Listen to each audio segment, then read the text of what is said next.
If you're sick of hearing that you just need to manifest harder while the universe erases your name with cosmic indifference, you might be ready for a positive nihilist's ultimate act, ruining your life on purpose. It's not about despair, it's about burning the script everyone else swears by. Studies show your dream job is just a prettier cage. Having kids only increases your carbon footprint, and marriage is mostly paperwork. If nothing truly matters, what is left to lose but the pressure to play along? The only question now is, how far would you go if you stopped chasing someone else's idea of meaning? Let's find out. Step 1. Accept that every dream you have ever chased might be a hallucination. Just clever marketing from people selling hope by the hour. The self-help industry thrives on your anxiety, promising transformation if you just buy the next course, the next app, the next morning routine. But the universe does not have a spreadsheet tracking your progress. That six-figure remote job, it is a digital hamster wheel with better Wi-Fi and more Slack notifications. The so-called dream chaser spends years collecting gold stars from companies and strangers, only to discover the stars do not even notice. Enter optimistic nihilism, sometimes called active nihilism. Instead of despairing that nothing matters, it shrugs and asks, if the scoreboard is fake, why keep playing by someone else's rules?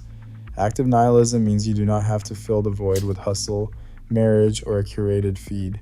You can just let the void be. The pressure to optimize melts away when you realize the universe is, and always has been, completely indifferent. That is not a curse, it is freedom. Suddenly, the only meaning that counts is the one you invent. Welcome to the blank canvas. Paint something ridiculous. Weddings are the ultimate group project, except the deadline is forever and the reward is a joint tax return. You're not just declaring love, you are signing a government contract that turns romance into paperwork. The bride-to-be beams in a white dress, but the fine print asks whether you promise to split streaming passwords until boredom or entropy do you part. Maybe skip the ceremony and plan the divorce party first. At least you will save on catering. Next up, the parent in waiting. Bringing a new human into a dying world is a bold move.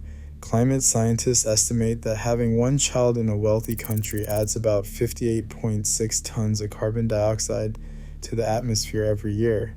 This is more than a lifetime's worth of sport utility vehicles or flights. If you insist, at least teach them early that the universe does not owe them meaning. That is the real family legacy. Then there is the climber, scaling the corporate ladder for a corner office with a view straight into the abyss.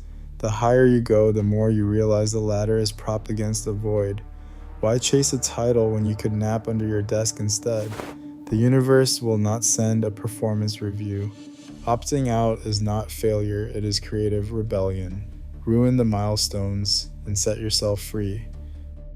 Rock bottom isn't a failure, it's a launch pad.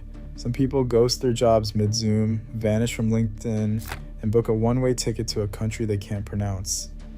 That's not a meltdown, that's creative freedom.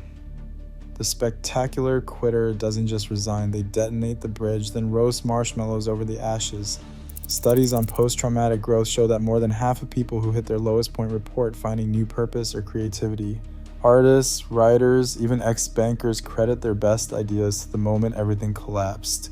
There is a reason so many digital nomads, after quitting stable jobs, say their weirdest decisions led to the most interesting chapters. Not everyone gets a Hollywood comeback, but the void is full of stories that start with a dramatic exit. If society calls it rock bottom, maybe that's just the perfect place to build something absurd. Collapse isn't the end, sometimes it's the only honest beginning. Optimization. Evangelists love a good panic. Their business model is simple. Convince you that every minute not spent grinding is a crisis. The global self-help industry rakes in over $13 billion a year, selling planners, courses, and the fantasy that you can out-hustle entropy. Their secret sauce is monetizing anxiety. If you ever feel content, you are a lost customer. So they invent new flaws for you to fix: micro-productivity, biohacking, mindful inboxing, each one a subscription away from salvation. But here's the cosmic punchline. The universe does not care if you optimize your morning routine or eat cereal at 3 a.m. in your underwear. No cosmic HR manager is keeping score. You are officially licensed to improvise. Start a hobby that makes 0 sense. Write poems about traffic cones. Take up competitive napping. Burn the script and build a life so ridiculous it would make a motivational speaker weep. Permission granted. Go ruin it beautifully. In a world obsessed with achievement, choosing joy over meaning is an act of rebellion. The universe remains indifferent. Your freedom to laugh at it is real. What will you do next?